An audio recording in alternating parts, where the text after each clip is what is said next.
Alright YouTube, I don't know how this video is going to turn out. I'm using my cell phone. I was going to bring my regular camera, but it's at home and I'm doing this job for my grandma here where I work, so I'm going to have to use a cell phone for this one. What we've got is we've got I think a 99 Dodge Stratus.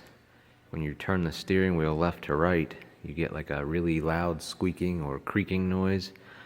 I narrowed it down to the right lower ball joint. It actually does have a little bit of play. And I used a mechanic's stethoscope to find out that that is where the noise is coming from. So here we have the new ball joint, which consists of the whole A-arm and the car itself. So the first thing we gotta do is get the wheel off. Alright, now that we got the wheel off, we are going to take off the lower through bolt here. I don't know how this lighting is going to be. Got this through bolt for the strut. And for that, I'm going to be using, I believe, an 18mm socket and a 15mm wrench. Okay, that bolt is out. Just a note, the bolt itself has splines here, so you want to hold the bolt still from spinning and turn the nut loose. And when the bolt is loose, just on the last couple threads, just beat it through with a hammer and it'll come right out. Next thing I'm going to do is take off the outer tie rod end nut here and remove the outer tie rod end from the knuckle. That's just so I can swing this whole thing left and right and make it a little bit easier to get down to the lower ball joint, cotter pin, and nut. And the next thing I'm going after is this cotter pin and nut, and then we have to separate the ball joint from the knuckle. Alright, sorry for the extra noise, but the heater decided to kick on, so we have to kind of deal with it for now.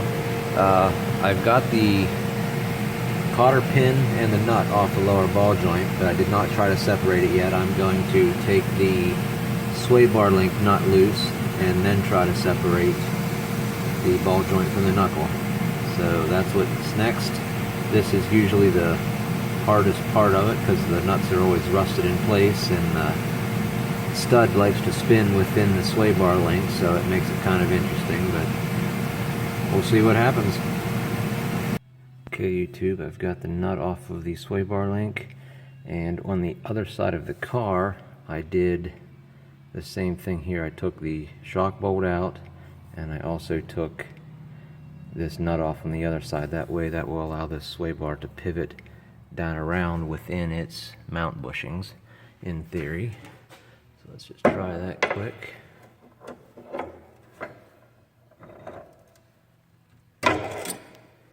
Just like that. Now it's all the way out of the control arm, and it's down out of your way, so you don't have to fight with it.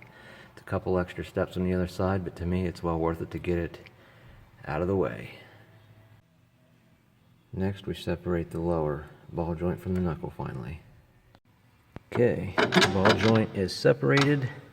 We can now go underneath and remove the bolt that mounts this and the bolt that mounts that.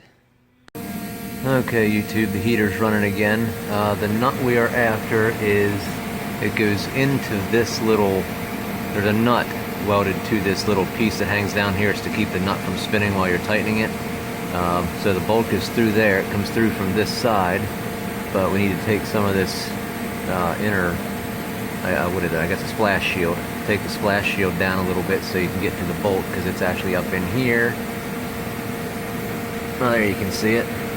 So I can just loosen the splash shield enough to flex it down out of the way and use a universal socket and get that out of there. And on the back side you have a bolt that goes straight up through, and there is a nut on the upper side, so you'll have to hold that with a wrench at the same time. It's kind of a pain, especially if you don't have a lift. Okay, you can see I took a push pin out there, and there was one up here I took out. Flexed that down out of the way so I could get to the front A-arm bolt. I do have both the lower bolts taken out now. So now it is just a matter of wiggling this whole A-arm out of position. An extra hand might be beneficial to help kind of hold this contraption up out of your way, but if you fight with it enough you can probably get it out of there like it is. If you get really annoyed, you could probably just take it loose from the upper A-arm, and of course, there's a couple things you'll have to detach here, or maybe just let it all attached and sit it up here further on a bucket just to keep it out of your way, but you can usually wiggle the A-arm out of there with it still intact, so see what I can do. Okay, A-arm and ball joint are out. One thing I did want to mention, when you're taking these sway bar links loose, the end of it does have a hex down inside of it for a, what size? 6 millimeter Allen bit. So yeah, there's a little hex down in there for one of those. You might want to take a little 90-degree pick or something and clean out the rust and dirt, because it all lays down in there. And you definitely want to have a good bite down in there. In fact, you usually have to hammer the bit down in there to get a good bite. Otherwise, it'll strip that out. You'll be trying to hold the stud, and it's just going to be a bad day. There is a hex on the lower portion, but the way these A-arms are made, it sits up in this cup, and it's recessed. You can't get on it, so you have to use that hex. So with that said, we'll go over the tools that I needed to get this apart. Not every single one of these is 100% necessary, but a pair of side cutters. I used them for the cotter pin, the 6 millimeter Allen with the ratchet, 90-degree pick, push pin puller, not 100% necessary, but it makes life easier. 21 millimeter wrench. These happen to, well, that was not a gear wrench. These other two are, what are they? 18 and 15. 2 hammers. Your job's never complete without some hammers. Pickle fork. 18 millimeter swivel socket. These are all 1/2 inch drive. 18 millimeter deep well impact socket. 19 impact, 15 impact. Like I say, they're all 1/2 inch. And little impact wrench. And I did use a big pry bar to make my work easier. My neck hurts today. I don't want to work too hard. But yeah, that's the only tools I needed to take it apart. Definitely be careful when taking the sway bar links out, or you end up ruining it. If you have a torch, a little bit of heat on the nut goes a long way. And definitely doing the other side and getting that down out of your way helps significantly. So with that said, if you're at this point, if you made it this far, you're pretty much home free. Just put the new one in the exact opposite order. Hardest part of going back together is getting it back in position and getting the bolt holes lined up. I would recommend an alignment after this process. If you just prefer not to, that's entirely up to you, but it should be done.